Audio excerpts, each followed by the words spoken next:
What if I told you that while I was running around making my sister's dream wedding absolutely perfect, someone in my own family was secretly draining my bank account? And what if I told you that the person who helped them do it was the one family member I trusted most? Stick around because this story is about to get really twisted. I'm Mia Donovan, and 3 days ago, I discovered that $9,200 had vanished from my savings account. The kicker: it happened during my sister's wedding, the same wedding I just spent my entire nest egg on. Let me back up for a second. I'm 28. I live in Seattle, and up until last weekend, I thought I had the kind of family that had my back. You know the type, the ones who say, family first, and actually mean it. Well, turns out I was dead wrong. See, my younger sister Chloe was getting married. Big fancy affair, 250 guests, the works. And somehow I became the designated family ATM and unpaid wedding planner all rolled into one. $24,500 later, I was broke, exhausted, and questioning every life choice I'd ever made. But here's where it gets really twisted. The night of the wedding, while I was running around fixing last-minute disasters and making sure everything was perfect for Chloe's big day, someone accessed my bank account. Someone who knew me well enough to have my information. Someone I trusted. Now I know what you're thinking. Maybe it was a mistake. Maybe the bank screwed up. That's exactly what I thought when I first saw that transaction at 10:14 p.m., right in the middle of the reception. A clean $9,200 withdrawal with the memo, wedding a. But banks don't make mistakes like that. And the timing, way too convenient. I'm sharing this story because I need you to understand something. When family betrays you, it hits different. It's not just about the money, though losing $9,000 definitely stings. It's about realizing that the people who are supposed to protect you are the ones willing to rob you blind. Before I tell you exactly what happened and how I got my revenge, I want to hear from you. Drop your hometown in the comments below, and if you've ever been taken advantage of by your own family, hit that subscribe button. Trust me, you're going to want to stick around for this one. Because what I discovered about my family that night didn't just change everything between us. It changed who I am as a person. And by the end of this story, you'll understand why I'll never look at family gatherings the same way again. This isn't just about getting my money back. This is about what happens when you finally realize that blood isn't always thicker than greed. And sometimes, the people closest to you are the ones you need to protect yourself from the most. So buckle up because this story has more twists than a soap opera, and I promise you, the ending is going to blow your mind. To understand how I ended up here, you need to know about my family. The Donovans have always been about appearances. We lived in this gorgeous Tudor-style house in Bellevue, complete with the manicured lawn and the luxury cars in the driveway. From the outside, we looked like the perfect American success story. My parents, Richard and Patricia Donovan, own an upscale art gallery in downtown Seattle, the kind of place where a single painting costs more than most people's cars. Growing up, our house was filled with beautiful things. Original paintings, handcrafted furniture, fresh flowers that cost more per week than some families spend on groceries. But here's the thing about beautiful things. They often hide ugly truths.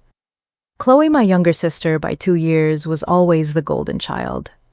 I'm not being dramatic here. I mean literally golden.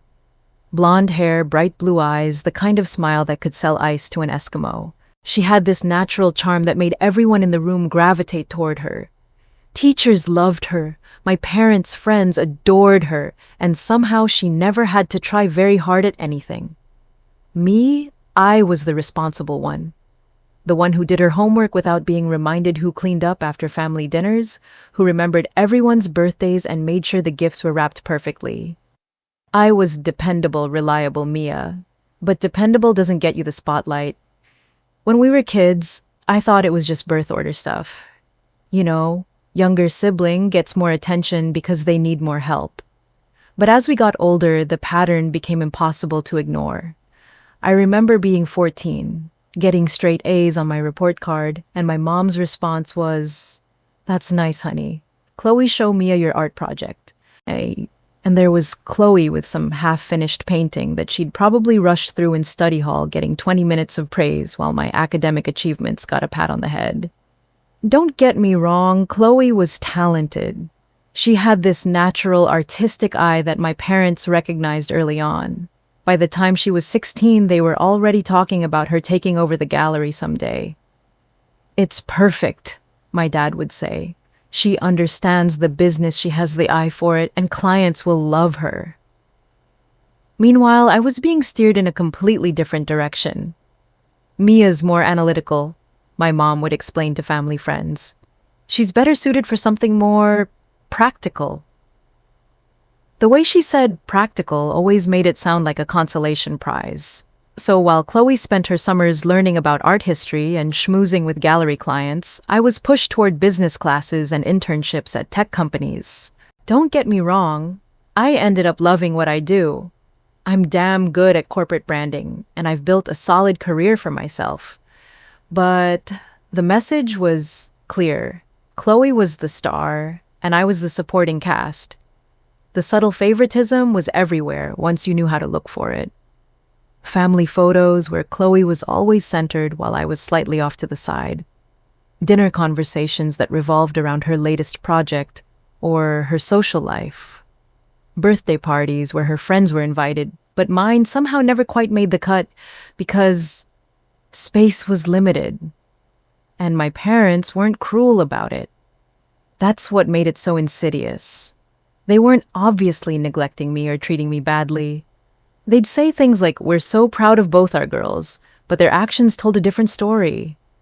Chloe got the new car for her 16th birthday. I got a lecture about responsibility and a used Honda Civic 6 months later. Chloe got her college tuition paid in full. I got a partial contribution and a speech about how taking out student loans would build character. When she wanted to study abroad in Florence, my parents didn't hesitate to write the check. When I wanted to do a summer program at Stanford, suddenly we needed to be more careful with money. The worst part, Chloe never seemed to notice. Or if she did, she never said anything. She just accepted all the attention and advantages as her due, like it was the natural order of things. By the time I graduated college and started my career, I'd learned to manage my expectations. I stopped looking for equal treatment and started focusing on proving myself through my own success. I told myself it didn't matter.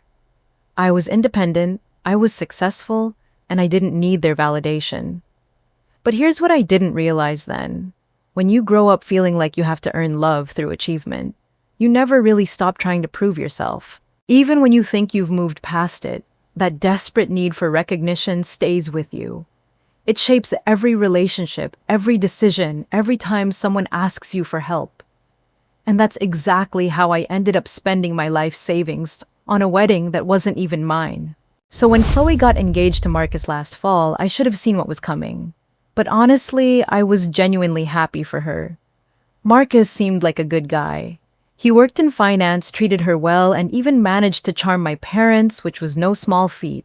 The engagement announcement happened at our monthly family dinner. You know, one of those mandatory Sunday gatherings where we pretend we're the perfect family while eating mom's overpriced organic salmon and drinking wine that costs more than my monthly Netflix subscription.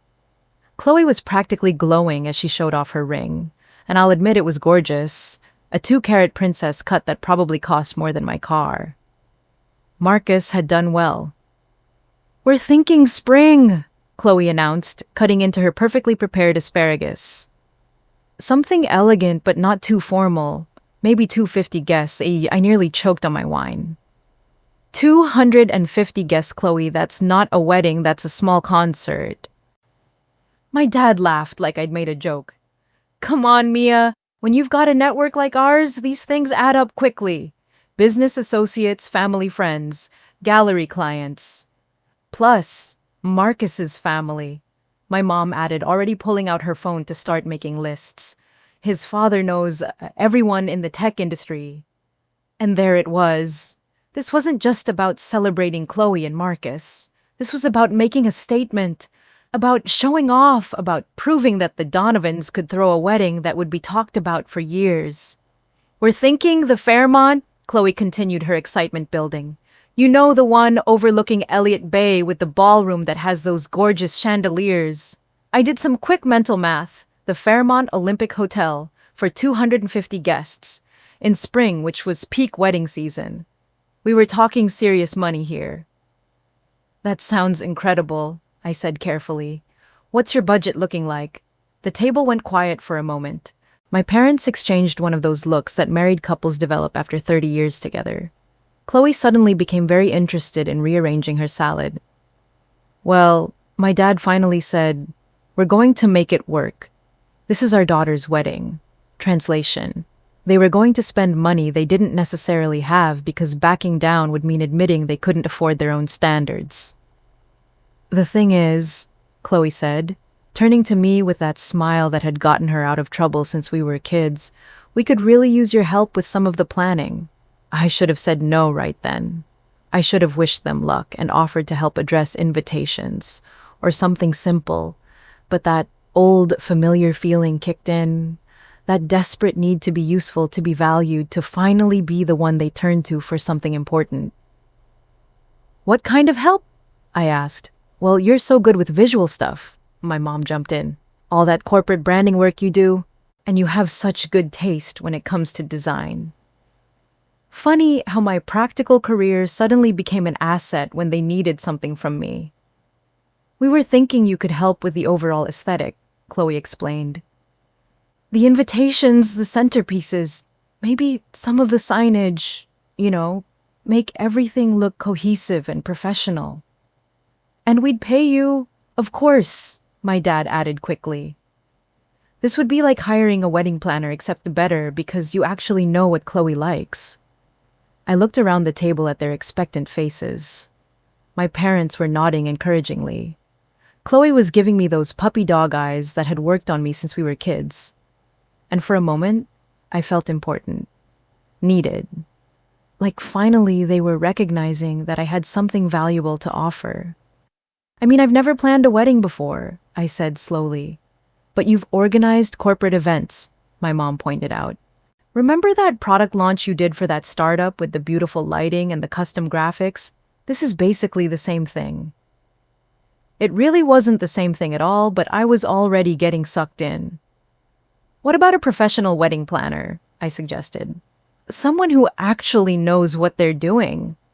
"Those people are so expensive," Chloe said with a dismissive wave. "And they don't know us.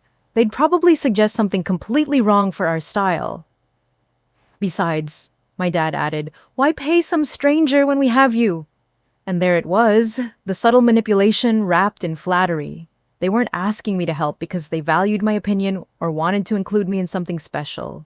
They were asking because I was free labor with skills they needed. But I didn't see it that way at the time. All I heard was my family finally acknowledging that I was good at something they cared about. "Okay," I said. "I can help with the design elements. But I'm not a full wedding planner. You'll need to handle the vendors, the catering, the timeline." "Of course," Chloe said quickly. "We just need someone to make it all look amazing. And you're perfect for that." That conversation happened in October. By November, I was knee-deep in wedding planning hell. It started small. Chloe would text me pictures of invitation designs she'd found on Pinterest. "What do you think of this font? Do you like this color palette? Can you make something similar but more elegant?" Then it escalated. "The florist doesn't understand what I want for the centerpieces. Can you create a mock-up? The venue coordinator needs a detailed layout. You're good with that stuff, right? The DJ wants to know about the lighting design. That's your area of expertise." Before I knew it, I was spending every evening and weekend working on Chloe's wedding. I was designing custom invitations, creating detailed floor plans, sourcing specialty linens, and coordinating with vendors who assumed I was the professional planner they were supposed to be working with. And the scope kept growing. What started as help with the aesthetic became managing every visual element of a $250,000 wedding. "We need custom signage for the cocktail hour," Chloe would say. "And can you design place cards that match the invitations? Oh, and Marcus wants a slideshow of our photos for the reception. You can put that together, right?" Every request came with that same casual assumption that of course I could handle it. Of course I had the time. Of course I didn't mind staying up until 2 a.m. to perfect the color gradient on their monogram. The worst part was watching my own life fall apart while I worked on theirs. I started missing deadlines at my actual job because I was too exhausted to focus. I canceled plans with friends because I had to meet with florists and photographers. I was spending my own money on design software and printing costs because we'll reimburse you later somehow never happened. And every time I tried to push back, I got the same response. You're so good at this, Mia. We couldn't do it without you. This is going to be such a beautiful wedding thanks to all your hard work. Chloe is so lucky to have a sister like you. They weren't paying me despite what my dad had promised at that first dinner. They weren't acknowledging how much time and effort I was putting in, but they were giving me something I'd wanted my whole life, their recognition and appreciation. So I kept saying yes. I kept taking on more. I kept pushing myself harder because finally, I was the daughter they were proud of. By February, I was running on fumes and credit card debt. The custom linens Chloe had to have cost $3,200. The specialty lighting for the ceremony was another $1,800. The hand-lettered signage she'd seen at another wedding and absolutely had to replicate $2,400. And somehow it had become my responsibility to pay for all of it up front and get reimbursed later. Except later kept getting pushed back. We'll settle up after the wedding, that's my dad kept saying, once we see the final numbers. By March, I'd spent $18,000 of my own money and was working 80-hour weeks between my job and wedding planning. I'd lost 12 pounds from stress and hadn't had a full night's sleep in months. But the worst part wasn't the money or the exhaustion. It was the creeping realization that I'd become invisible again. Even while I was killing myself to make their dream wedding happen, the conversation still revolved around Chloe. Her dress, her flowers, her vision. I was just the person making it all possible. The one working behind the scenes, while she got to be the beautiful bride graciously accepting compliments on her exquisite taste. 3 weeks before the wedding, when I was literally falling asleep at my desk during important client meetings, I finally tried to set some boundaries. I need to step back a little, I told them over dinner. I'm falling behind at work and I'm honestly burned out. The response was immediate and devastating. But we're so close to the finish line, Chloe said, her eyes filling with tears. You can't abandon me now. Honey, my mom added, reaching across the table to squeeze my hand. I know it's been a lot of work, but think about how proud you'll be when you see everything come together. This is your sister's special day.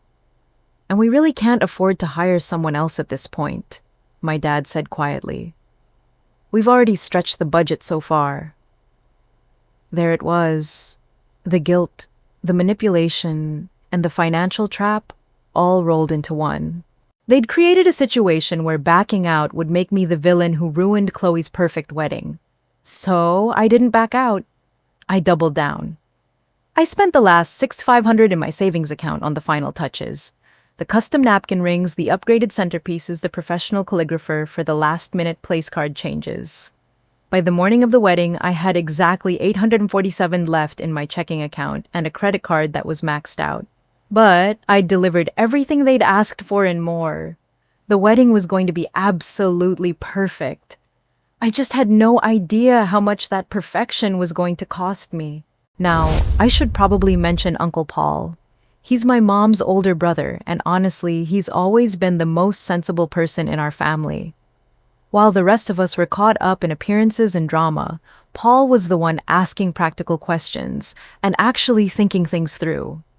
Paul's a CPA with his own accounting firm in Redmond. He's one of those guys who wears the same style of khakis and polo shirts every day because he's got more important things to worry about than fashion. He drives a 10-year-old Toyota Camry that he maintains meticulously, and his idea of splurging is buying name-brand cereal instead of the store brand. In other words, he's the complete opposite of my parents. But here's the thing about Uncle Paul. He's also the guy my family calls when they need real advice. When my dad wanted to expand the gallery 5 years ago, Paul ran the numbers and told him exactly why it was a bad idea. When my mom got obsessed with investing in some tech startup, her friend recommended Paul research the company and saved her from losing her retirement fund.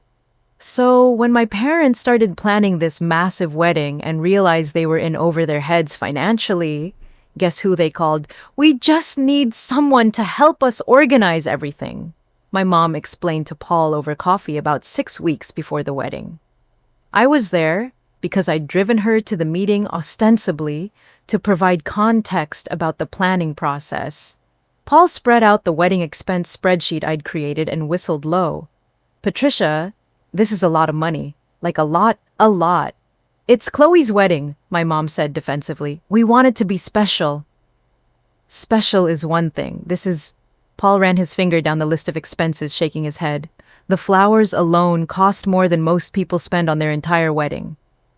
I watched this exchange with growing unease because Paul was saying out loud what I'd been thinking for months but was too afraid to voice. Look, Paul continued, I'm not trying to rain on anyone's parade here, but you've asked me to help manage the finances, so I need to be honest. Based on what you've shown me, you're going to end up about $40,000 over what you can actually afford. My mom's face went pale. That can't be right. I'm afraid it is. Paul pulled out his calculator and started punching in numbers. Your initial budget was $75,000, right? But you're looking at $115,000 in actual expenses, and that's before any last-minute additions or overruns. The silence in that coffee shop was deafening. My mom stared at the spreadsheet like it was written in a foreign language. I felt sick to my stomach, and not just because of the numbers. What do you suggest we do? She asked quietly. Paul glanced at me, then back at my mom. Well, you've got a few options. You can scale back significantly. Maybe cut the guest list in half, choose a less expensive venue, simplify the flowers and decor. Or... He hesitated. Or what? My mom pressed. Or you find a way to cover the shortfall.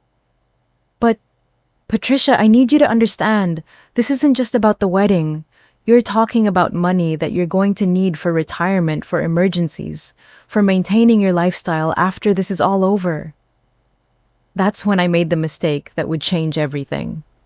I can cover some of it, I heard myself saying. Both of them turned to look at me. My mom's face lit up with relief. Paul's expression was harder to read. Mia, honey, we couldn't ask you to do that, my mom said, but there was hope in her voice. You're not asking. I'm offering. The words were coming out of my mouth before I'd really thought them through. I've got savings and this is family. Besides, I'm already so invested in making this wedding perfect. Paul leaned back in his chair and studied me for a long moment. How much are we talking about here, Mia? I did some quick mental math, with what I'd already spent and what was left on the spreadsheet, plus a little buffer for emergencies. I could probably cover about $25,000, my mom actually gasped. Oh, sweetheart, that's so generous of you. But Paul wasn't smiling. Mia, can I talk to you privately for a minute? We stepped outside while my mom stayed at the table, probably already mentally spending the money I'd just offered. Listen, Paul said, his voice gentle but firm. I need you to really think about what you're doing here. What do you mean? $25,000 is a lot of money. That's not help out the family money. That's change your life money. And I need to ask, are you doing this because you want to or because you feel like you have to? I started to protest, but Paul held up his hand.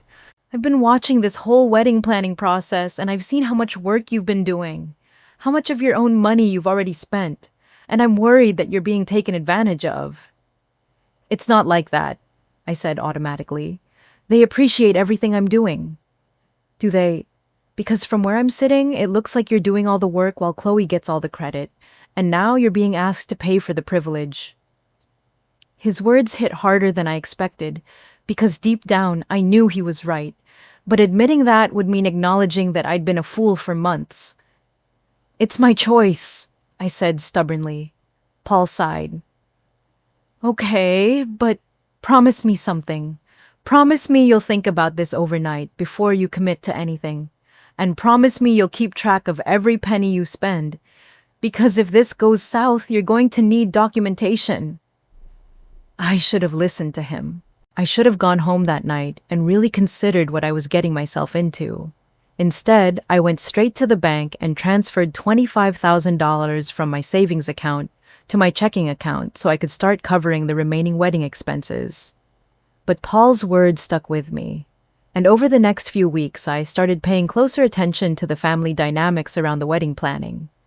Like how my parents always seemed to have money for their own expenses. My dad's new golf clubs, my mom's weekly spa appointments.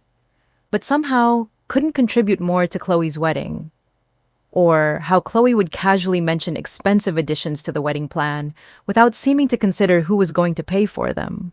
Or how every conversation about money ended with some variation of "Mia can handle it," or "we'll figure it out later." Paul started checking in with me regularly after that coffee shop meeting. Not in an obvious way, but he'd text me occasionally or find excuses to stop by when he knew I was at my parents' house. "How are you holding up?" he'd ask. "Everything still feeling manageable?" And honestly, it wasn't. I was drowning financially and emotionally, but I was too proud to admit it. Plus, we were so close to the wedding date that backing out felt impossible. But Paul saw through my reassurances. A week before the wedding, he called me directly. "Mia, I need to tell you something and I don't think you're going to like it." My stomach dropped. "What is it?" "Your parents asked me to help them manage some of the wedding day logistics. Financial stuff mostly. Making sure vendors get paid on time, handling any last-minute expenses." "Okay, that sounds reasonable. The thing is, they've given me access to some of their accounts to make this easier, and I've been seeing some transactions that don't add up." "What kind of transactions?" Paul was quiet for a moment. "I think there might be some money moving around that you don't know about. Money related to the wedding." "I don't understand." "Neither do I completely. But I think you need to be really careful. And I think you need to keep a very close eye on your own accounts over the next few days." "Paul, you're scaring me. I'm sorry. I hope I'm wrong, but something doesn't feel right, and I couldn't live with myself if I didn't warn you." That conversation happened on a Tuesday. By Saturday night, I would understand exactly what he'd been trying to tell me. And by Sunday morning, I would realize that Uncle Paul was the only person in my family who had actually been looking out for me. After that warning from Uncle Paul, I should have pumped the brakes. I should have sat down with my family and demanded some answers about where all this money was going and how exactly we were going to handle the finances. But instead, I did what I'd been doing for months. I buried my head in the sand and focused on making everything perfect. Because that's what I did. That's what I'd always done. When things got complicated or uncomfortable, I threw myself into work and hoped everything would sort itself out. The final 2 weeks before the wedding were absolute insanity. It seemed like every single day brought a new emergency that required immediate attention and inevitably more money. It started with the linens. We'd originally planned on using the venue's standard table linens, nice enough ivory-colored, perfectly acceptable. But then, Chloe saw a photo from another wedding at the same venue and everything changed. "Look at this," she said, shoving her phone in my face during what was supposed to be a quick lunch meeting. "See how flat and boring those tables look? They're so ordinary." The photo showed exactly what our reception was going to look like with the standard linens. Clean, elegant, classic.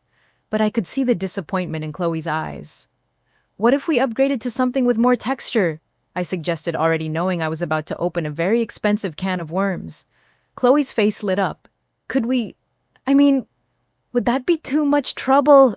3 hours later, I was at a specialty linen rental company in Bellevue looking at swatches that cost more per table than most people spend on their entire table setting. The sales associate, a woman named Diana, who clearly specialized in separating brides from their money, spread out options, like she was displaying precious gems. "For a spring wedding at the Fairmont, I'd recommend either the silk dupioni or the embroidered organza," Diana said, running her manicured fingers over fabrics that felt like they cost a fortune. "Both will photograph beautifully and create that elevated look you're going for." The silk dupioni was $85 per table. The embroidered organza was $120.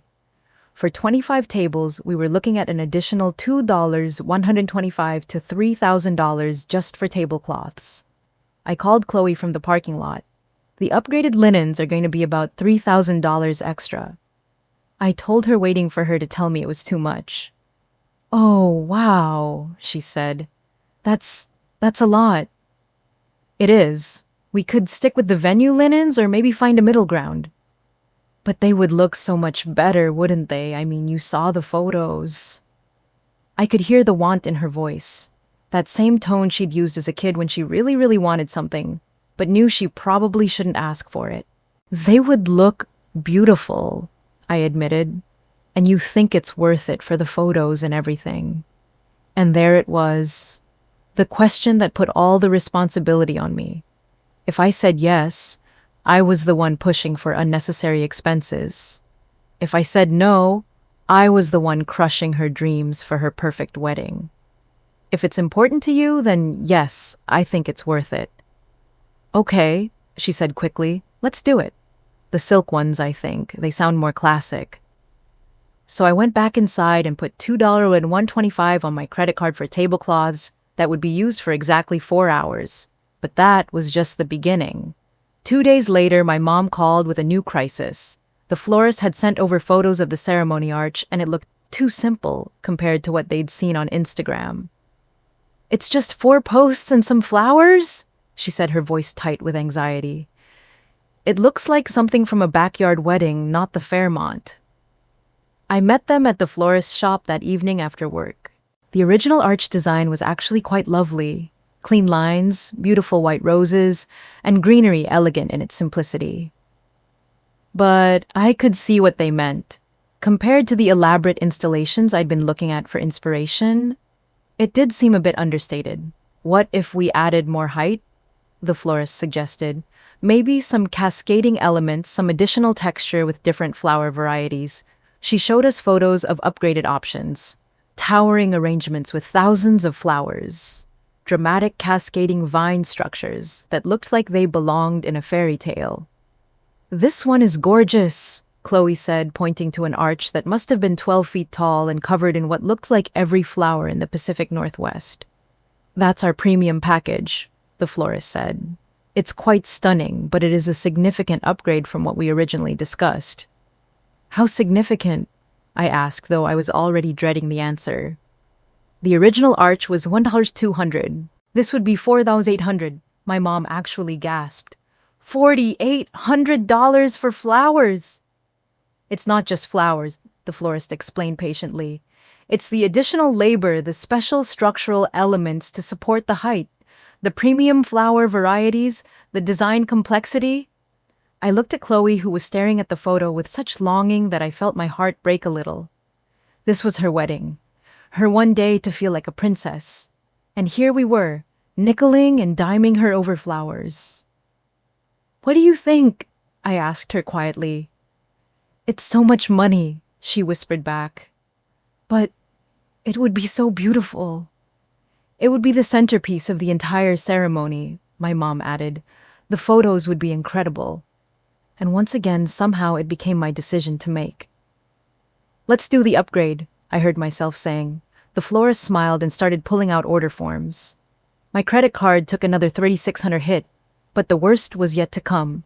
A week before the wedding, Marcus's best man approached us with an idea for the reception.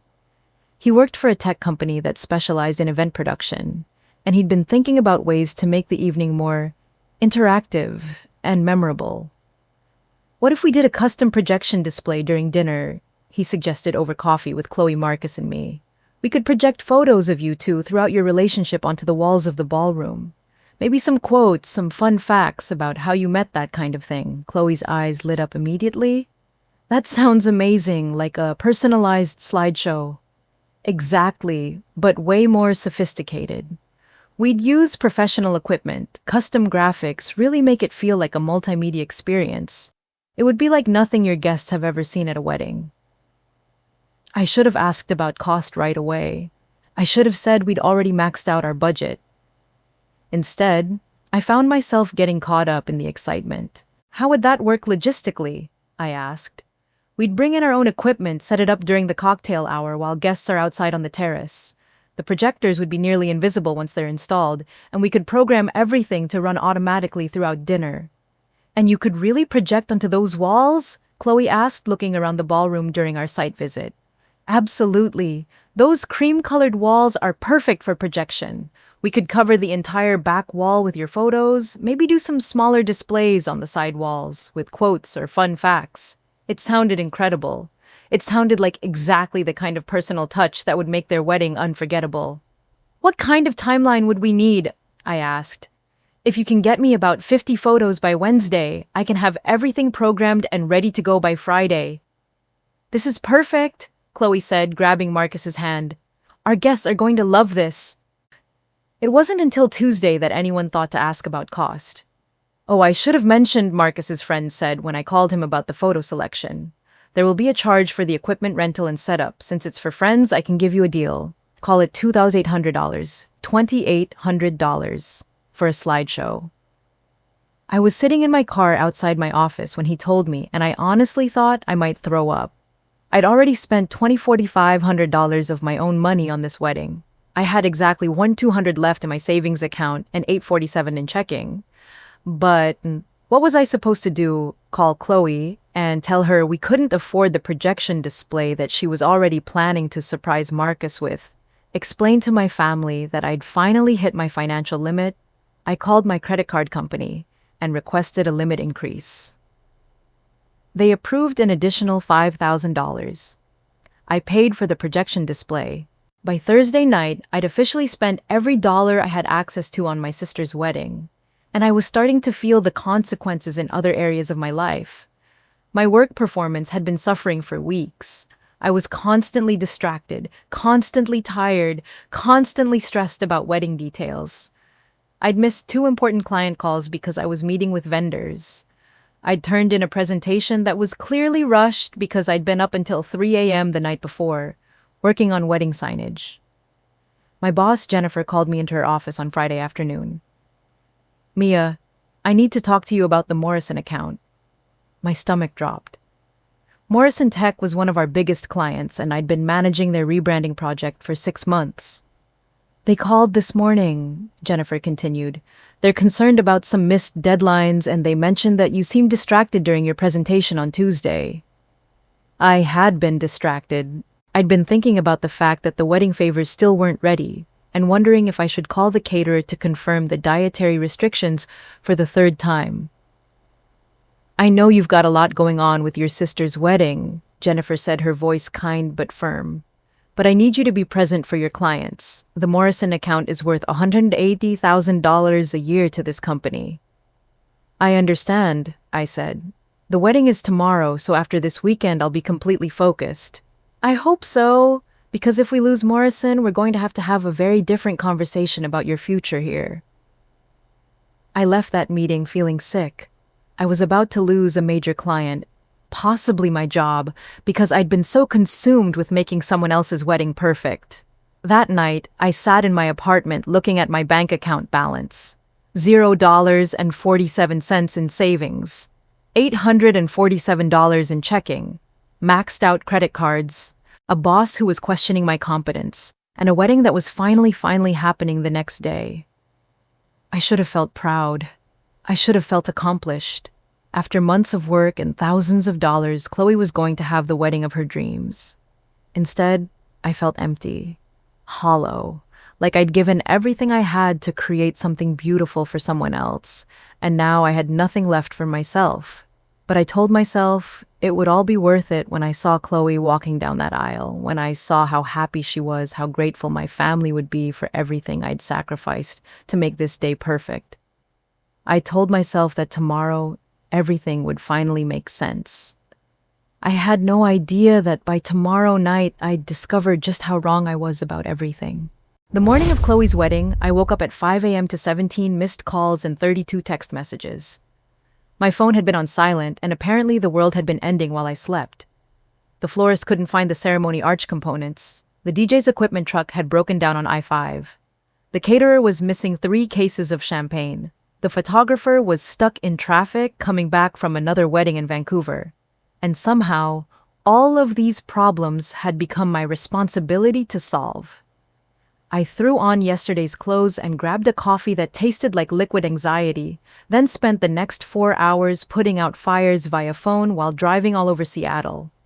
By 9 a.m., I'd located the missing arch pieces in the florist's second warehouse, arranged for backup DJ equipment, sourced replacement champagne from 3 different liquor stores, and talked the photographer through Seattle traffic like I was air traffic control. When I finally made it to the Fairmont, the bridal suite was in full chaos mode. Chloe was getting her hair done, my mom was steaming the bridesmaids' dresses, and there were makeup artists, photographers, and various family members flowing in and out like it was Grand Central Station. "Oh, thank God you're here," my mom said the moment she saw me. "The wedding favors are still at the printer. The programs have a typo on page 2 and I can't find the rings." "The rings are with Marcus's best man," I said automatically.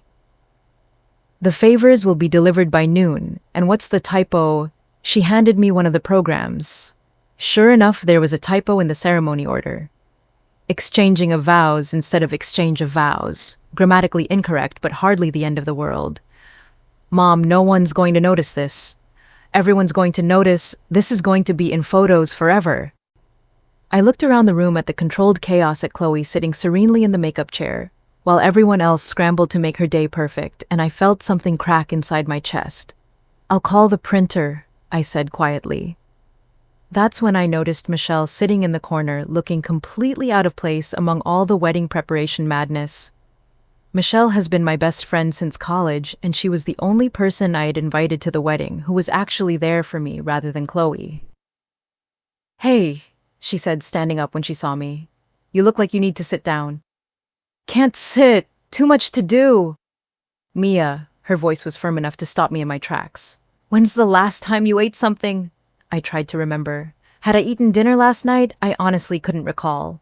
"Come on," Michelle said, grabbing my arm. "We're going to get you some food."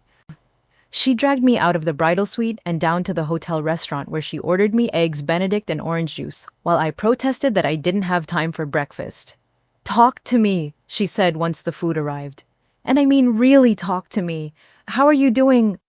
"I'm fine, just stressed about getting everything perfect for Chloe." Michelle gave me a look that said she wasn't buying it. "Mia, I've been watching you for months. You've lost weight, you look exhausted, and you're running around this wedding like you're the one getting married. What's really going on?" And something about the way she asked, with genuine concern instead of expectation, made all my defenses crumble. "I think I've made a huge mistake," I whispered. "What kind of mistake?" "All of it. The money, the planning, agreeing to do any of this." I pushed eggs around my plate without eating them. "I've spent $24,000 on this wedding, Michelle. $24,000. That was my entire savings account, plus maxed out credit cards." Michelle's eyes widened. "Jesus! Mia! 24,000 for someone else's wedding!" I know how it sounds, but it just kept escalating and they kept asking for help. And I kept saying yes because I thought... I trailed off, realizing how pathetic it was going to sound. "Because you thought what? Because I thought they'd finally appreciate me. I thought this would be my chance to be the daughter they were proud of instead of just the reliable one they took for granted." Michelle reached across the table and grabbed my hand. "Oh, honey. And the worst part is I don't think they even realize what I've sacrificed. My job is in jeopardy because I've been so distracted.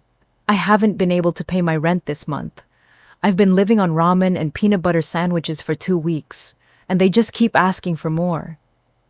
"Have you told them how much you've spent?" "They know some of it. But every time I bring up money, they change the subject or promise to settle up later. And I keep letting them because I'm afraid that if I push too hard, they'll just cut me out completely." Michelle was quiet for a moment, studying my face. "Can I ask you something, and I want you to really think about your answer?" I nodded. "Do you think they would cut you out? Like really? If you said you couldn't afford to help anymore? Do you honestly think your parents would disown you?" The question hit me like a punch to the gut because I realized the answer was no. Of course they wouldn't disown me. They might be disappointed, they might guilt-trip me, but they wouldn't cut me out of the family. Which meant I'd been doing all of this. not because I had to, but because I was desperate for their approval. "I think I'm an idiot," I said finally. "You're not an idiot. You're someone who loves her family and wanted to help. But Mia, this isn't sustainable. You can't bankrupt yourself trying to buy their love." Before I could respond, my phone buzzed with another crisis text. This time it was from Chloe. "Where are you? We need you here, now. Emergency, with the flowers." Michelle read the text over my shoulder and shook her head. "See what I mean? You're supposed to be a guest at this wedding, not the wedding planner." "I have to go," I said, standing up and leaving most of my breakfast untouched. "Mia, wait." Michelle grabbed my arm again. "Promise me something. After today, when all this is over, you're going to have a serious conversation with your family about boundaries, about money, about what you need from them." "I promise," I said, though. Even as I said it, I wasn't sure I meant it. I rushed back upstairs to find the bridal suite in full panic mode. The florist had delivered the wrong bouquet for one of the bridesmaids, and apparently this was catastrophic enough to bring everything to a halt. "It's supposed to be pink peonies, not white roses," Chloe was saying, her voice rising with stress. "The whole color scheme is going to be off." I looked at the bouquet in question. It was beautiful. White roses with baby's breath and greenery. It actually looked better than the pink peonies would have, in my opinion. "I'll call the florist," I said for what felt like the 100th time that day. 2 hours and several more minor crises. Later, we finally had everyone dressed, photographed, and ready to head down for the ceremony. I was running on fumes and caffeine, but everything looked absolutely perfect. The upgraded linens were gorgeous, the floral arch was breathtaking, and Chloe looked like a fairy tale princess. That's when I realized I'd left my purse in the getting ready room during all the chaos. The ceremony was about to start, but I needed my phone and my credit card in case any last-minute vendor issues came up. I slipped back into the bridal suite, expecting it to be empty. Instead, I heard voices coming from the small adjoining room where we'd been storing the wedding gifts. My mom and Chloe were in there talking in hushed tones. "Are you sure about this?" my mom was saying. "Mom, we've been over this. It's the only way to cover everything without Mia finding out." "But what if she checks her account?" "She won't. She's too busy managing everything else. And besides, it's not like we're stealing from her. We're family. We'll pay her back eventually." My blood turned to ice water. "I just feel guilty about going behind her back," my mom continued. "Don't. She's gotten so much out of planning this wedding. The experience, the connections, the portfolio pieces. This is really a favor to her when you think about it." "You're right, and it's done now anyway. Paul transferred the money this morning." "Good. Now we can stop worrying about money and just enjoy the day." I stood frozen in the doorway, trying to process what I just heard. They'd taken money from my account. They'd used Uncle Paul to do it, and they were justifying it by pretending it was somehow for my benefit. I felt like I was going to be sick. Quietly, I backed out of the suite and walked to the elevator on shaky legs. I needed to check my bank account. I needed to see exactly what they'd done. But first, I had to get through this wedding. I had to smile and celebrate and pretend that everything was perfect while my own family robbed me blind. The elevator doors closed, and I caught a glimpse of my reflection in the polished metal. I looked like a ghost. Pale, hollow-eyed, completely drained. In a few hours, this would all be over. Chloe would be married, the guests would go home, and I'd finally be able to confront what my family had done to me. But right now, I had to walk down that aisle and pretend that this was the happiest day of my life. I barely slept that night. The conversation I'd overheard kept playing on repeat in my head. Paul transferred the money this morning. It's done now anyway. We'll pay her back eventually. By 6 a.m., I gave up on sleep entirely. I made coffee with shaking hands and sat down at my kitchen table with my laptop. I needed to see exactly what they'd done to my accounts. I logged into my online banking, and at first everything looked normal. My checking account showed the same pathetic $847 balance I'd had before the wedding. My savings account was still at zero, which wasn't a surprise since I'd already emptied it months ago. But then I clicked on my transaction history and my blood ran cold. There it was, a withdrawal for $9.200 at 10:14 p.m. the night before. The memo line read, "Wedding E." I stared at the screen, my brain refusing to process what I was seeing. $9,200. Gone. Taken from my account while I was at the reception. Probably while I was running around, making sure the projection display was working correctly or helping elderly relatives find their tables. The timestamp showed 10:14 p.m. I tried to remember what I was doing at 10:14 p.m. The dinner had ended around 9:30 and the dancing had started. I'd been checking on vendors, making sure the bar was fully stocked, coordinating with the photographer for the special shots Chloe had requested. At 10:14 p.m., I would have been backstage in the vendor area, probably dealing with some minor crisis that no one else wanted to handle. My hands were shaking so badly I could barely hold my coffee mug. I set it down and tried to think rationally.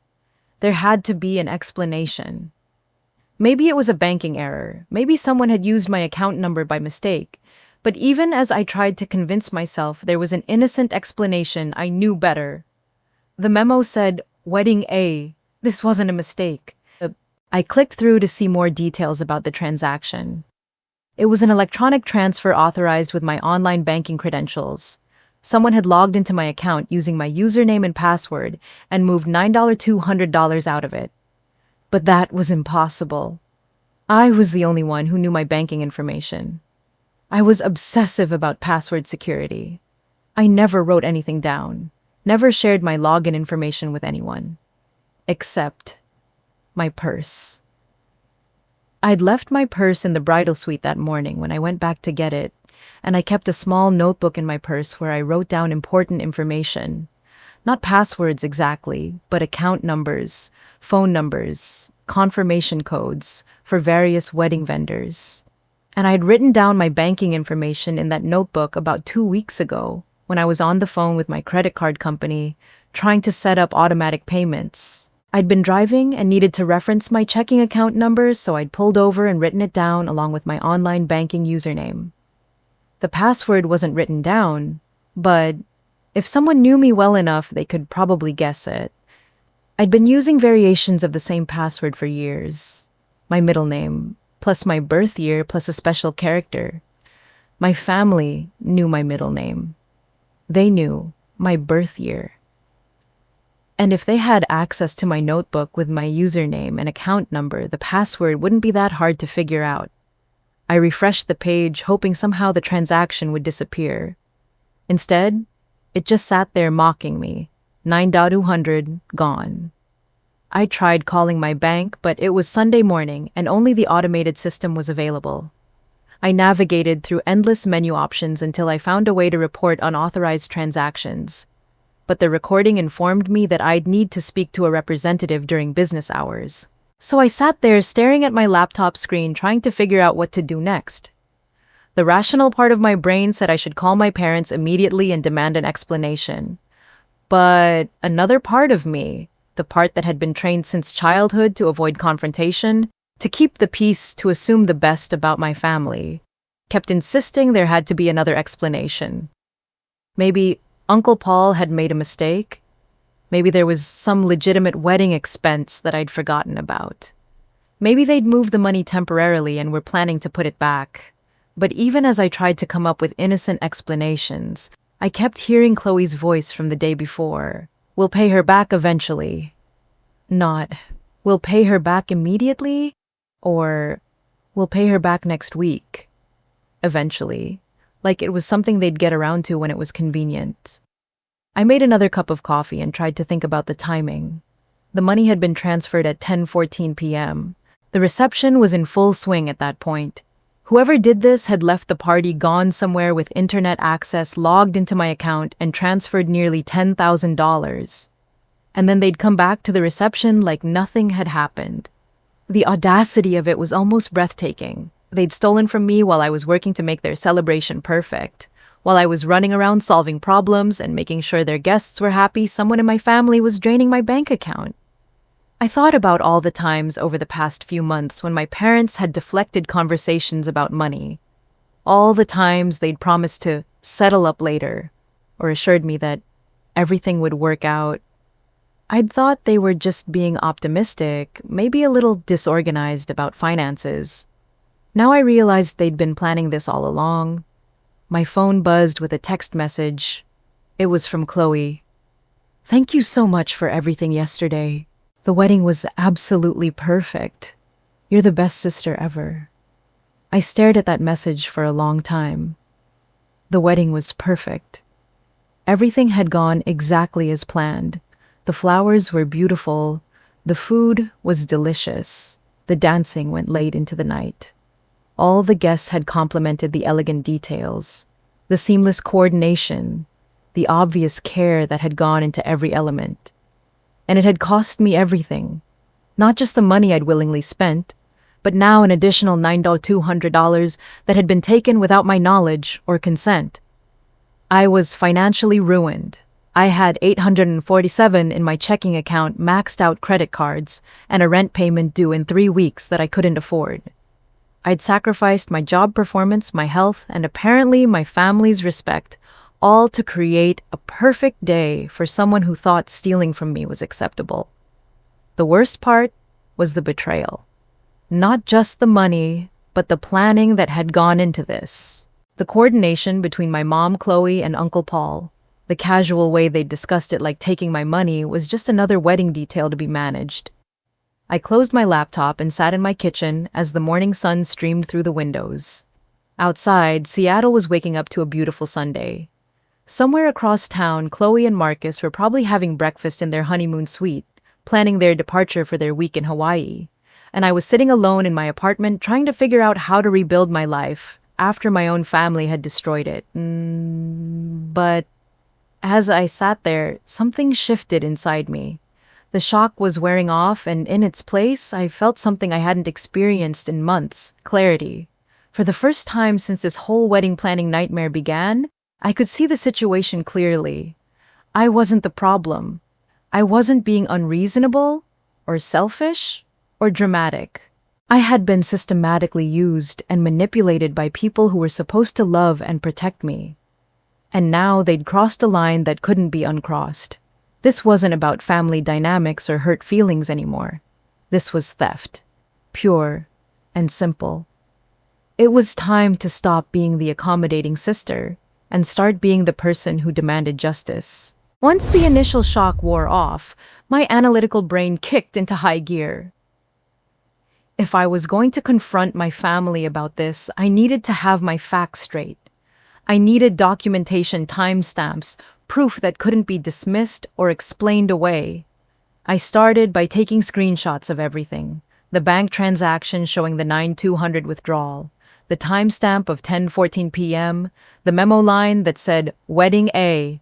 I saved multiple copies to my phone, my laptop, and my cloud storage. Then I started building a timeline. I grabbed my planner and tried to reconstruct exactly what had happened the night before, minute by minute. At 10:00 p.m., I remembered checking with the bartender about the champagne supply for the midnight toast. At 10:15 p.m., I was talking to the photographer about getting some candid shots of the older relatives before they left early, which meant that at 10:14 p.m., when my account was being accessed, I was definitely at the reception.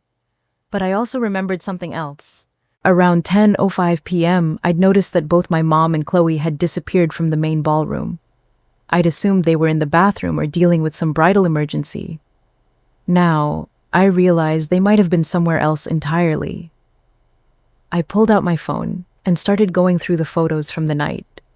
Wedding guests love to take pictures, and I was hoping someone had captured something that could help me pinpoint where my family members were at the crucial time.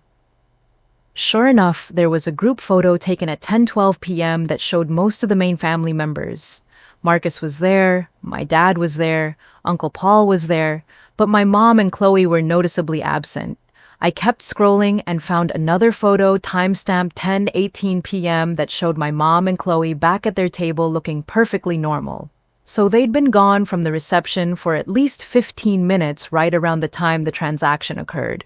But I needed more than circumstantial evidence. I needed to establish a clear pattern of what had happened and who was involved. That's when I remembered Michelle's advice about talking to someone who could give me objective perspective. But this wasn't just about family dynamics anymore. This was about potential fraud and theft. I needed legal advice. I scrolled through my contacts until I found Karen Chen's number. Karen and I had been friends since law school. She'd gone on to become a corporate attorney while I went into branding, but we'd stayed in touch over the years. More importantly, I knew she wouldn't sugarcoat the situation or tell me to just work things out with my family. I texted her, "Hey, I know it's Sunday, but I have a situation I could really use your advice on. Are you free for a quick call?" She texted back within 10 minutes. "Of course, give me a call now." Karen listened without interrupting as I walked her through the entire situation. The months of wedding planning, the escalating expenses, the conversation I'd overheard, and the unauthorized withdrawal from my account. When I finished, there was a long pause. "Mia," she said, finally, "this is textbook financial fraud. Whoever accessed your account without permission committed a felony. Even if it's family. Especially if it's family. Actually, that might make it worse because they had access to your personal information through trust rather than through hacking or identity theft." What should I do? Well, you have a few options. You can try to handle this privately with your family and hope they pay you back voluntarily. Or you can pursue legal remedies. What would the legal remedies look like? You'd file a police report for theft and fraud. You'd also probably want to send a formal demand letter before taking any legal action. That sometimes scares people into compliance without having to go to court. And if they don't comply, then you could pursue both criminal and civil remedies. The criminal case would be handled by the prosecutor's office. The civil case would be you suing them for the money they stole, plus potentially damages and attorney's fees. My head was spinning. A week ago, my biggest worry was whether the wedding favors would be delivered on time.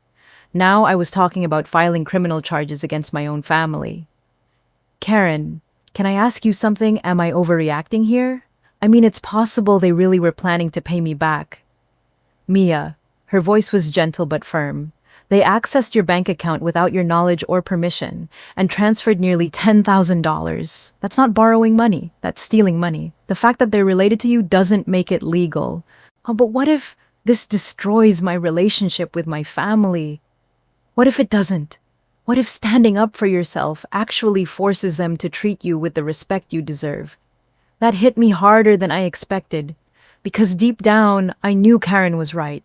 My family had been walking all over me for years, and I'd been letting them because I was so desperate for their approval. Maybe it was time to stop seeking their approval and start demanding their respect. "Okay," I said, "what's the first step?" "Let's start with documentation. I want you to gather every piece of evidence you have about the wedding expenses, the conversations you overheard, the banking records, everything. Put together a comprehensive timeline of what happened. And then I'll draft a demand letter. It'll outline exactly what they did, demand full reimbursement of all the money you're owed, and give them a deadline to respond.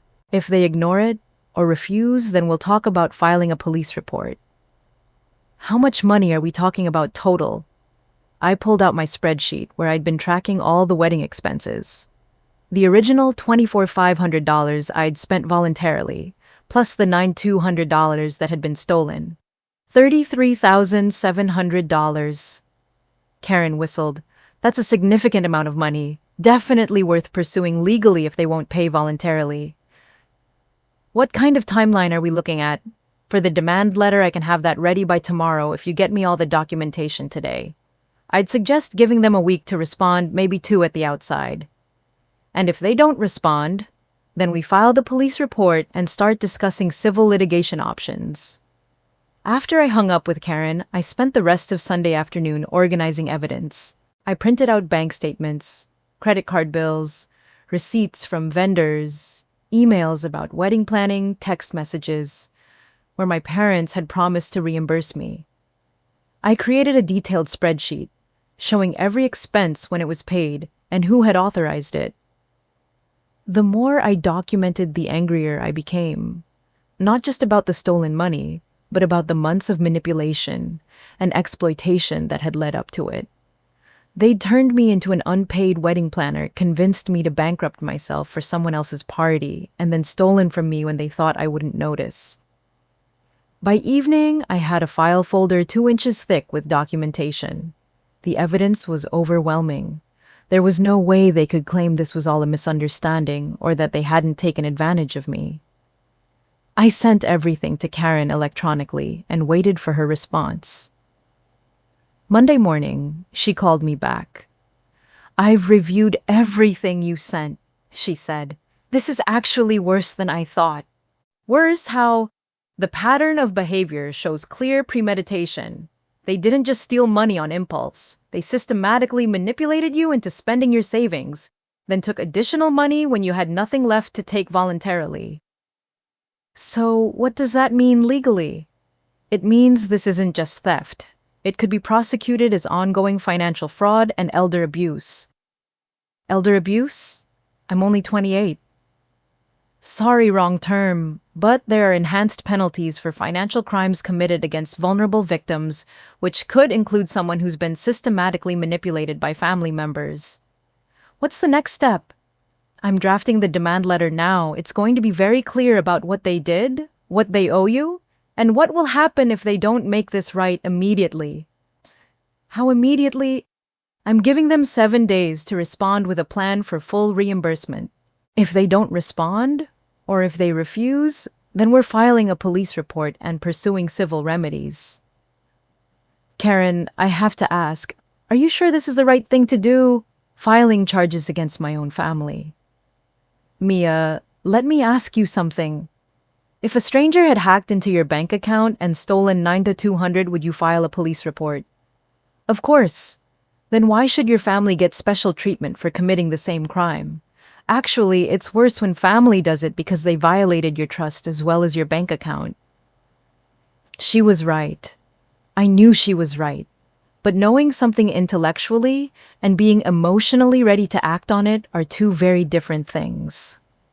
Send the letter, I said finally. Are you sure? I'm sure. It's time they faced consequences for their actions. Okay, I'll have it ready by this afternoon. And Mia, you're doing the right thing. It takes courage to stand up to family, but sometimes it's the only way to make them stop taking advantage of you. That night, I lay in bed, thinking about what was coming. In less than 24 hours, my family was going to receive a legal demand letter that would change our relationship forever.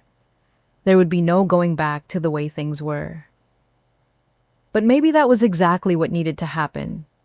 Maybe it was time to stop being the family doormat and start being someone who demanded to be treated with basic decency and respect. The scared little girl in me wanted to call Karen and tell her to forget the whole thing, but the woman I was becoming knew that this was the only way forward. It was time to find out what my family was really made of. Tuesday morning, I got a text from my mom. Post-wedding brunch at the house at 11. Come celebrate with the newlyweds before they leave for their honeymoon. The exclamation point felt like a slap in the face. Here they were planning a celebration funded by money they'd stolen from me, and they expected me to show up with a smile and pretend everything was wonderful. I almost didn't go. I almost texted back that I was sick or had to work. But then I realized this was actually perfect. Karen's demand letter was sitting in my car, printed and sealed in a legal envelope. If my family wanted to have a celebration, they could have one, right after they explained where they got the money to pay for it. I arrived at my parents' house at exactly 11 a.m. The circular driveway was full of cars. Chloe and Marcus were there, Uncle Paul's Toyota, and a few cars I didn't recognize. Apparently this wasn't just immediate family. I sat in my car for a moment, gripping the steering wheel and trying to calm my nerves. The demand letter was in a manila envelope on my passenger seat. 7 pages of legal language that essentially boiled down to, "You stole from me. Pay me back or face criminal charges." Walking up to the front door felt surreal. This house had been my childhood home for 18 years. I'd celebrated birthdays here, hosted sleepovers, fought with Chloe over bathroom time. And now I was about to potentially destroy every relationship I had with the people inside. But they'd made that choice when they decided to steal from me. I was just dealing with the consequences. My mom answered the door wearing a flowing floral dress and a huge smile.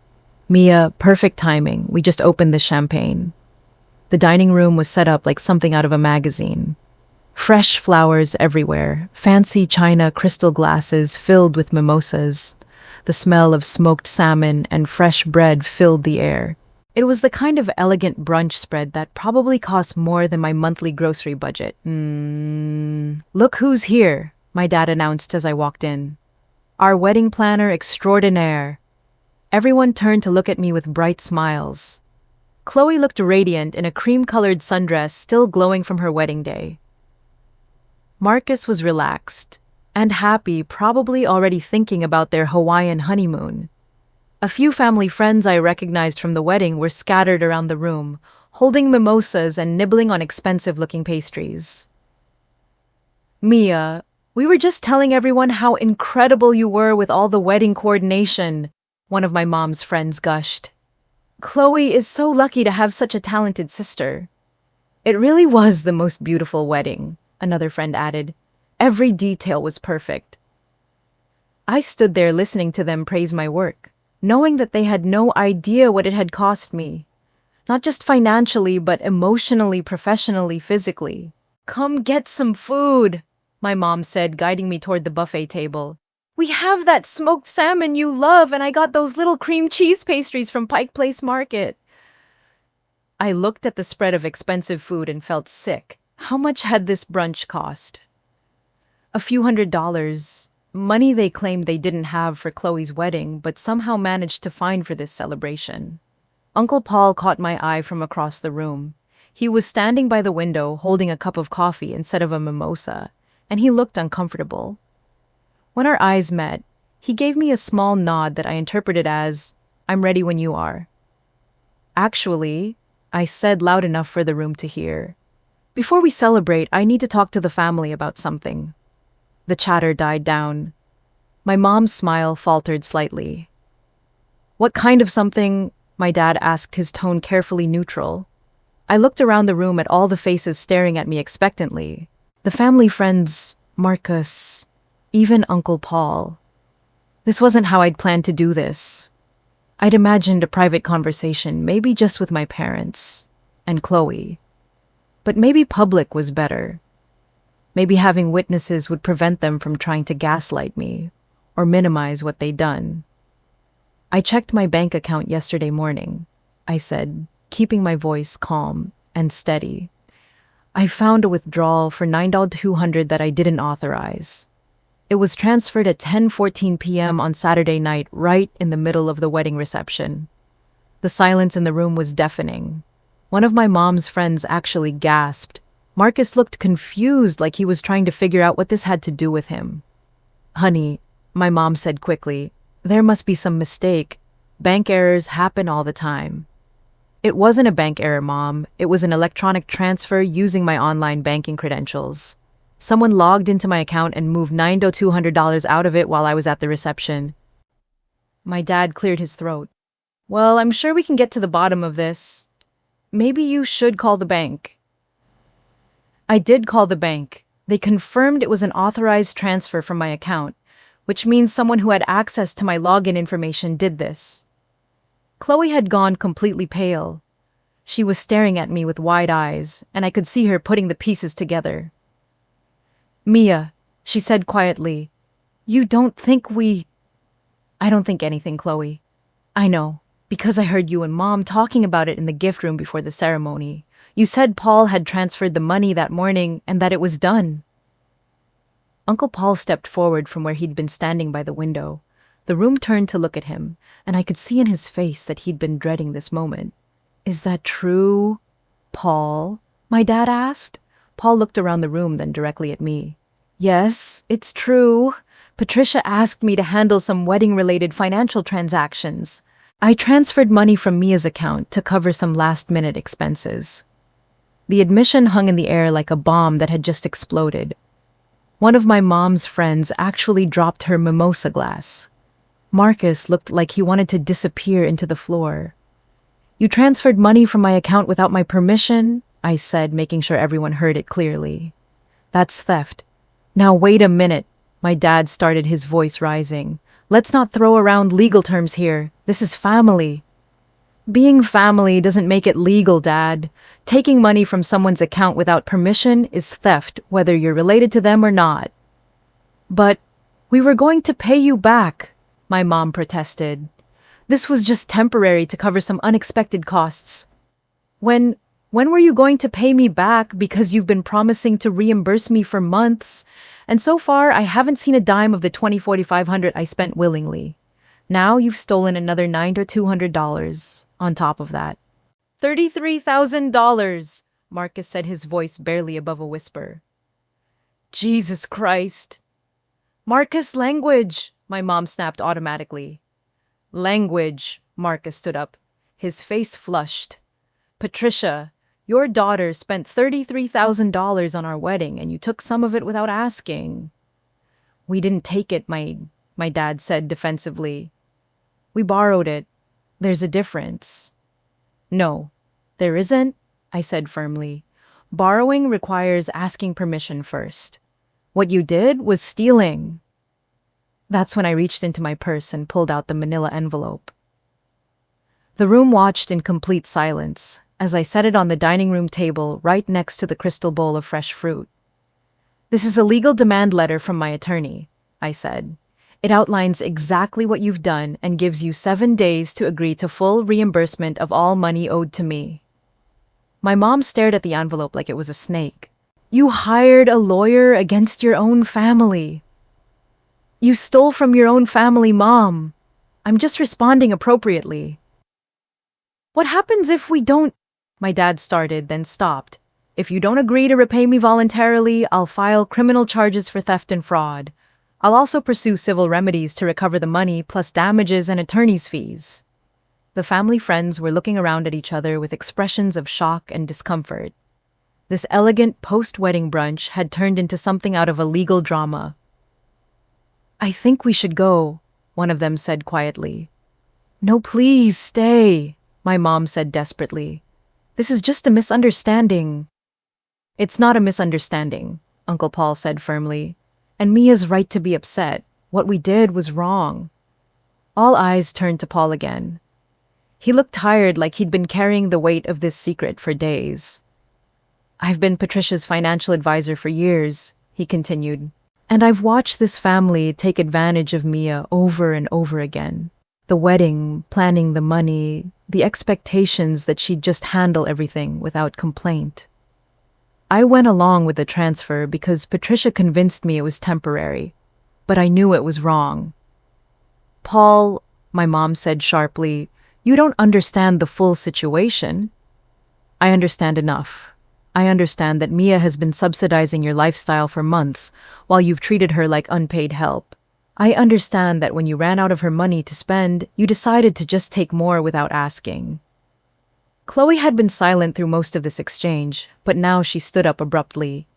Stop, she said, her voice shaking. Just stop, all of you. She walked over to where I was standing and looked me directly in the eyes. Mia, I am so sorry.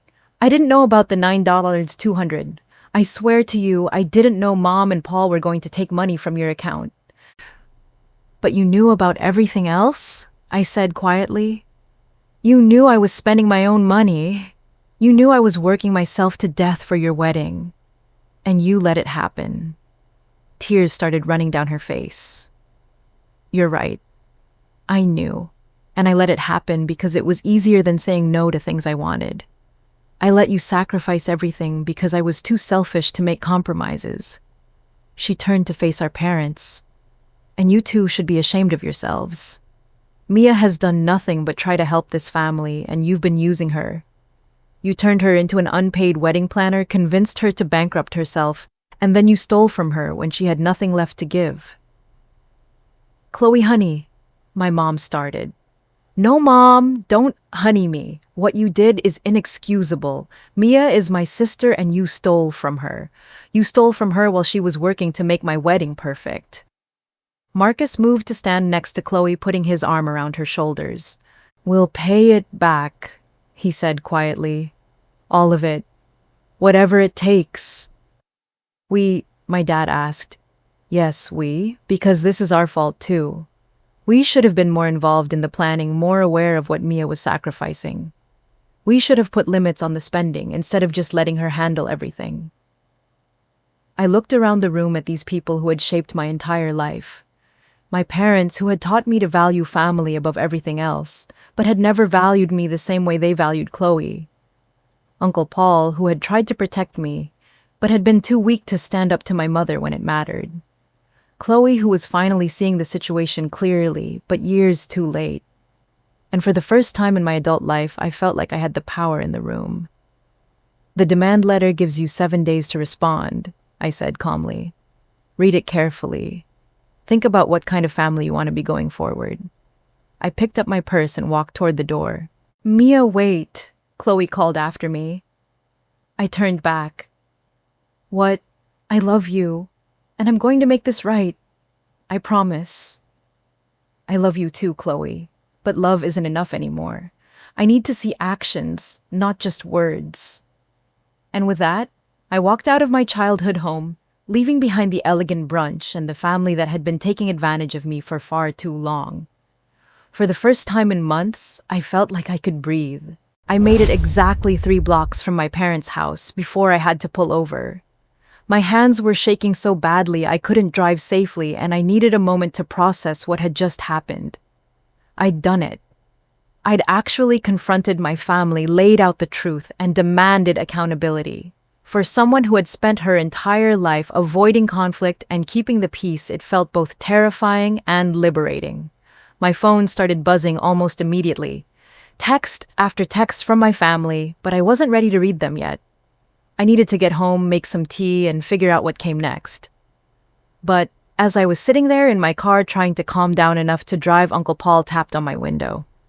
I rolled it down, not sure what to expect. "Can I talk to you for a minute?" he asked. I nodded and got out of the car. We stood on the sidewalk in my parents' upscale neighborhood, surrounded by perfectly manicured lawns and expensive cars, having the most important conversation we'd ever had. "First," Paul said, "I owe you an apology. What I did was wrong, and I've known it was wrong since the moment I did it." "Then why did you do it?" "Because your mother can be very persuasive when she wants something. And because I've been watching your family treat you like a second-class citizen for years, and I was too much of a coward to speak up. You spoke up today. Too little, too late. But Mia, I need you to know something. What happened in there, what you just did, that took incredible courage. I've never seen anyone stand up to your parents like that." "How did they react after I left?" Paul shook his head. "Your father tried to minimize it, kept saying it was just a family misunderstanding. But your mother broke down crying when she realized you were serious about the legal action." "And Chloe!" Chloe was furious, at them, not at you. "What did she say?" "She told your parents that they'd destroyed their relationship with you over money. She said she was ashamed to be their daughter." That hit me harder than I expected. Chloe and I had our issues, but hearing that she was finally seeing the situation clearly meant everything to me. "Paul, can I ask you something? Anything? Do you think they'll actually pay me back?" He was quiet for a moment, considering. "I think they're scared enough to try. Your father was already talking about liquidating some investments, and Marcus meant what he said about helping. He's got substantial savings from his tech job." "What about the criminal charges?" "I think they'll do whatever it takes to avoid that. Having theft charges filed against them would destroy their reputation in their social circle. That matters more to them than almost anything." We talked for a few more minutes, and Paul promised to keep me updated on the family discussions. As I drove home, I felt something I hadn't experienced in months: hope. Not hope that everything would go back to normal. I knew it wouldn't. But hope that maybe finally my family would be forced to treat me with the respect I deserved. Over the next 3 days, I got a steady stream of calls and texts. Some I answered, some I didn't. Chloe called Tuesday night crying. She apologized again and told me she'd postponed her honeymoon to help sort out the financial situation. She also admitted that she'd known for months how much I was sacrificing, but she'd been too caught up in wedding planning to really think about what it was costing me. Marcus texted Wednesday morning with a detailed plan for repaying me. He'd calculated that they could cover the full $33,700 within 6 months if they used his savings and took out a short-term loan. My parents took longer to come around. Thursday afternoon, my dad called. His voice was stiff and formal, like he was reading from a script. Mia, your mother and I have discussed the situation, and we're prepared to make arrangements for repayment. What kind of arrangements? We can have the full amount to you within 90 days. We'll need to liquidate some assets, but it's manageable. And the stolen 9,200, there was a pause. We'll have that to you by next Friday. It wasn't an apology, but it was acknowledgement. Progress. The real breakthrough came Friday evening. I was at home finally catching up on work I'd neglected during the wedding chaos when someone knocked on my door. It was my mom, alone. She looked like she'd aged 5 years in the past week. Can I come in? She asked. I almost said no, but something in her expression made me step aside and let her in. We sat in my living room in awkward silence for a moment before she spoke. I came to apologize, she said. Not the kind of apology where I make excuses or try to justify what we did. A real apology. I waited. We stole from you, Mia. I convinced Paul to take money from your account without your permission. And that's theft. I've been telling myself it was borrowing, but theft is what it was. The admission caught me off guard. I'd expected more deflection, more attempts to minimize what they'd done. But it's more than just the money, she continued. We've been taking advantage of your generosity for years. We've treated you like you owed us something instead of recognizing that everything you did for this family was a gift. Why? I asked. Why did you treat Chloe so differently than me? My mom was quiet for a long time. When she finally spoke, her voice was barely above a whisper. Because Chloe needed more help. She was always more scattered, more impulsive. You were so capable, so independent, that I thought you didn't need as much attention. But I did need attention, Mom. I needed to feel valued and appreciated. I know that now.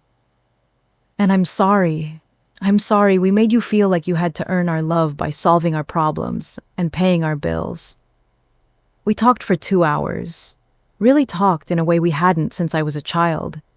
She told me about the financial stress they'd been under with the gallery, how they'd gotten in over their heads with the wedding planning but were too proud to admit it. She acknowledged that they'd made me into the family ATM and wedding coordinator because it was easier than facing their own limitations. It wasn't a magical fix. Everything conversation. There was still hurt, and anger, and broken trust that would take time to heal. But it was a start. There's something else, she said as she was getting ready to leave. Your father and I have decided to sell the gallery. What, why? Because we can't afford to keep living beyond our means, and because we need to pay you back without destroying our retirement or putting more financial stress on Chloe and Marcus. Mom, I don't want you to sell your business because of this. We're not selling it because of this. We're selling it because it's the right thing to do.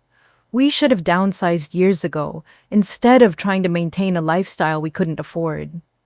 3 weeks later, I received a bank transfer for $33,700, the full amount I was owed plus interest. Along with it came a handwritten note from my dad. This doesn't fix what we did, but it's a start.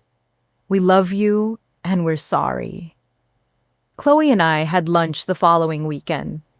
She looked different somehow. More mature, more thoughtful.